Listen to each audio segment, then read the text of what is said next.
Hi, Doug. Good to see you. Good to see you too. Another edition of Logically Speaking and running on the theme of great governance. I have Doug Griffiths with me. Many in our sector will recognize Doug, of course, former MLA, and probably for our purposes, the most relevant past uh, position that you've had is former MLA Minister of Municipal Affairs. And in my humble opinion, one of the best municipal affairs that we've had. So, and I'm not just saying that Thanks, I appreciated that. just because you're here with me. And I need to also, note though that I have fully been through rehab. I'm fully recovered now from politics. So there you go. Um, but also, of course, the book, 13 Ways to Kill Your Community, has become, I think, a must have and a must read for folks in our sector. So if you haven't got your copy yet, you probably do. But if you haven't, there it is. That's a newer. Actually, I have the old version. This is a reprint, so I've got a couple versions. My go-to, I will tell you, my favorite chapters are 4, 10, 12, and 13. I'll let you go back and see which ones those are, but you probably know. But um, anyway, we're going to get right into it. And again, thanks, Doug, for taking the time. I know you're en route and busy, so appreciate the time. So I've been simply asking a few questions of folks, leaders in our sector, and you'll bring definitely a different perspective than those that I've talked to already, having spent some time both on both sides of the equation here.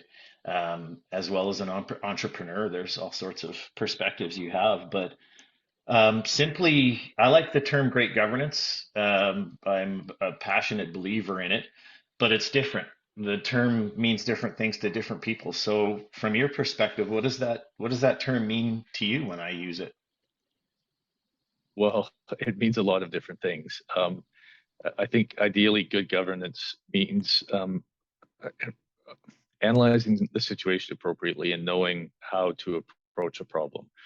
Some problems require a lot of public engagement, conversation. Some require leadership. Some require decisive action. Some require a little bit of patience to wait and see. And it's there's a lot of things you can learn about good governance. You know how to manage a meeting appropriately and how to do public consultation appropriately, and following processes and procedures. There's a little bit of a talent that goes with it too. And that comes, I think, from experience. So good governance is a combination of um, appropriate education and experience. It's not something that, sorry about that. I'm at the airport and it's the quietest spot I could find. But so it requires, the education and experience and knowing how to pull those together to make the best decisions for the body, the organization, the community that you're representing. Yeah, I love that idea of the best decisions possible, and I love your term patience. I think this day and age that we live in is this immediacy of response and of results, and I think we've lost a little bit of that skill to ponder and be patient. And so that gets in the way of sometimes I think making those really well thought out decisions. So yeah, appreciate that. It seems, yeah, it seems to me that we get this impression that governance means you mean to make quick, decisive decisions all the time, or that you always need to be patient. And there are times when you need to be patient, and times when you need to respond more quickly to take advantage of a situation. I think the biggest question I get from municipal leaders around North America, the clients that we work for, um, they ask me, how are we going to be effective? And I always remind them that's a really good question. But in this day and age, when a whole younger generation is so used to this age of immediacy where everything's at their fingertips and they get stuff done now, and they're not used to going through three readings and public hearings and long processes. And so when you've got a young person that comes up and says they want to go clean the park, and you say, give us 6 months to get the insurance in place and to get you the garbage bags and put it in our budget. And they're going to look at you and go, yeah, sure. I'll come back and show you the pictures when I'm done. And there are examples of where that's happened. So Sure. that's where governance is almost as much of an art as it is a science. Very good. Very good. Awesome. Thank you. Um, Second question I ask everyone is, so given our current state, knowing what we've known previously and maybe what's on our radar going forward, is there one thing that I'm giving you the power to change one thing in our sector or our order of government, and governance in general? What is that? Is there something that you'd change right now if you had a magic wand? Um, well, I don't know. Yeah, I mean, some of our processes again, so that we can be more responsive when we need to, and take time when we need to do that too. But you know what? It would be at the municipal level, more education for municipal officials. We're stuck in this ironic situation where taxpayers look at a mayor or a councillor wants to get educated and get some training and learn how to do their job better so that they can keep the trust of their citizenry and make some good decisions. And so they go to get some education, and the citizens look at them and go, "We're not paying for that."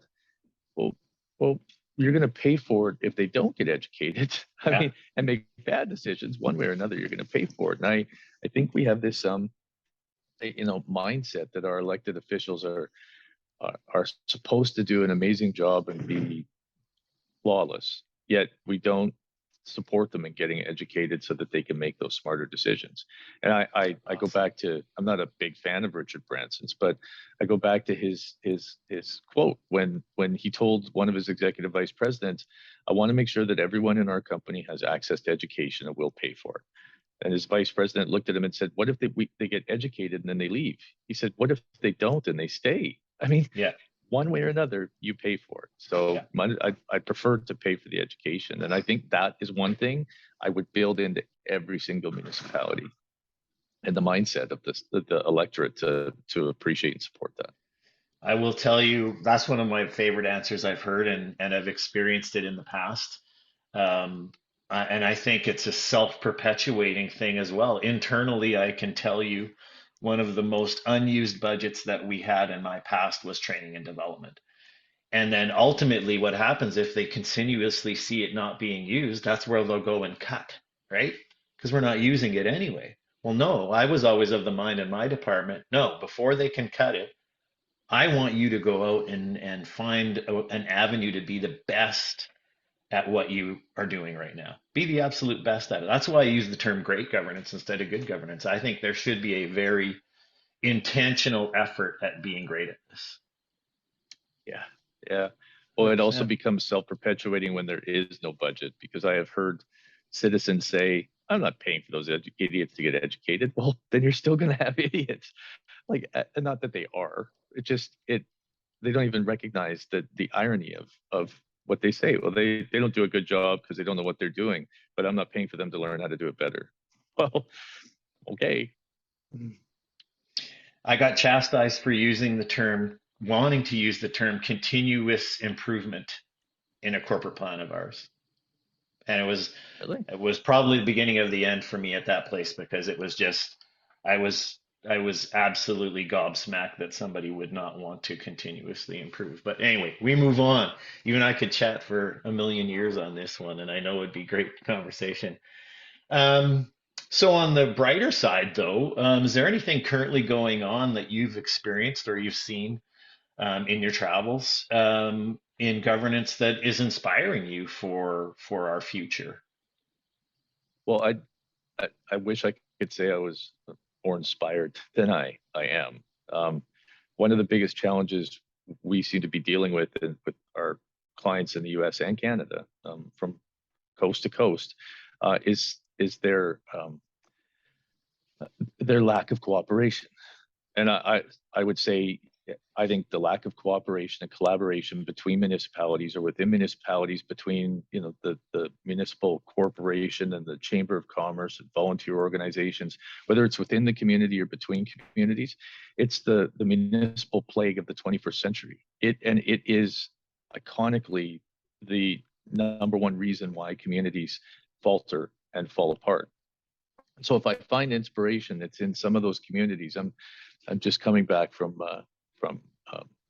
Hay River, Northwest Territories, and some work I did with them with tourism, and that was inspiring to me. They were from all sorts of walks of life and backgrounds, all working on the same cause to grow their communities, and they're partnering in exceptionally great ways. And that may be a little bit because they have no party system in their territorial legislatures, and so they really don't adhere to any sort of party mantra like the right's always right and the left is always wrong or vice versa. And so they have a mindset of more collaboration that inspires me. But I go to places that where collaboration isn't there, and it's frightening and it's challenging, and that's where we do most of our work. In fact, I was in Minnesota. We talked to some site selectors, and they said um, what businesses and industry and people are looking for now is not what you think. They gave us a ranking of 5 big factors. The 5th one was taxes. The 4th one was the infrastructure in place, like having the water infrastructure and the power infrastructure and everything. The 3rd one was having an already existing workforce.